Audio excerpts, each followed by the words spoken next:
If you look at the agenda in front of you, you can see that everything is laid out 4 weeks ahead of time. I will never forget the day that I sat down in one of these chairs and I looked down and saw that I am an evaluator. And then I scrolled my finger up to see who I was evaluating, and I saw that I was evaluating none other than Rick Lean. And I went into a full sympathetic response, completely lost composure. My mouth went dry, my throat tightened up, and I broke into a cold sweat.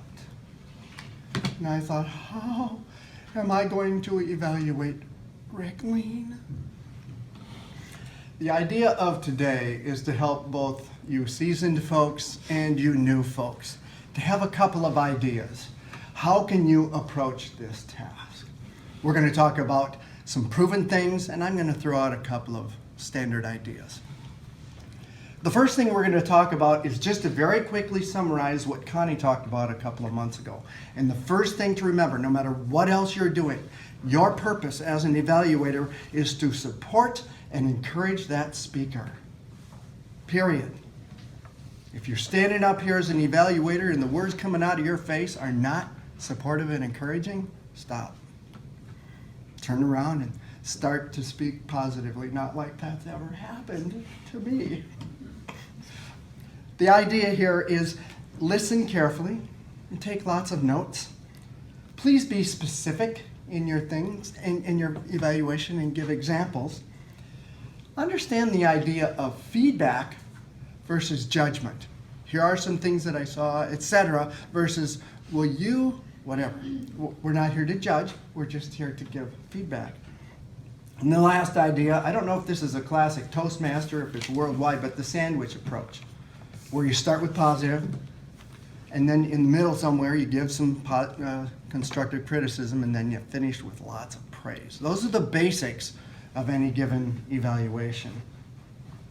Now let's talk a little about some other ideas. It was very instructive to me, actually it was after an evaluation that I did as recent as last December, where I got up and I was just being a jokester. And I was commenting on no other than Rick Lean, and I made comments about the content of his speech. And Clint very graciously, he wasn't even my evaluator, but very graciously said, now normally you're talking about the technique, you're not talking about the content. It turns out you can listen to some big shot scientist or a doctor or an artist or whatever. You don't have to have a clue as to what they're talking about. And you can still give a good evaluation because we are focused on the technique. And the way you want to approach that is to use your skill level. This is where your level as a master down to a novice comes in. As a novice, I've gotten through speech 1 or 2. Well, that's the skill level that I want to speak to. I speak to that level of content. If you're one of the masters sitting in the room, then obviously you're going to have all kinds of techniques. Be sure you speak to that level. Another trick is to always use positive language. This actually took a little bit of practice for me, such as, here's a thought for you to consider. A trick that might help you is this. Remember to include. Did you notice there were no negatives in that? It just gives a positive spin to everything. Helps it to be helpful.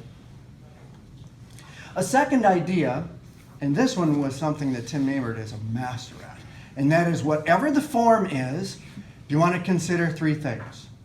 What did I see? What did I hear? What did I feel? Oh man, Tim, really thank you for that. I got to hear him explain that at the Rochester Youth Leadership Conference. He told them how to do evaluations. There are times when the form is useless to you. You really have no idea. What did I see? How was your body language? How was your eye contact? How was your composure? Were your knees knocking or not? What did I hear?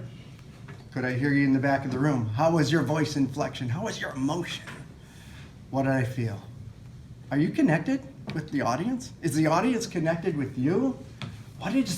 Did you feel the impact of that message? A third technique that I have found so helpful, and you might have caught on to this, is listen to the other evaluators.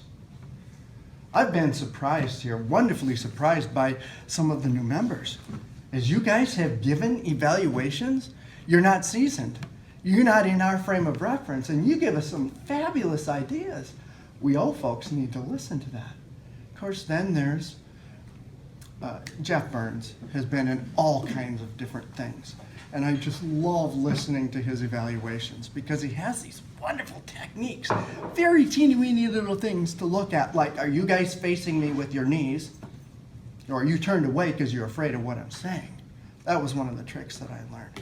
Listen to those other evaluators, especially when they take you aside. Some of the people in here will take you aside after your speech, after the meeting, and they will give you feedback.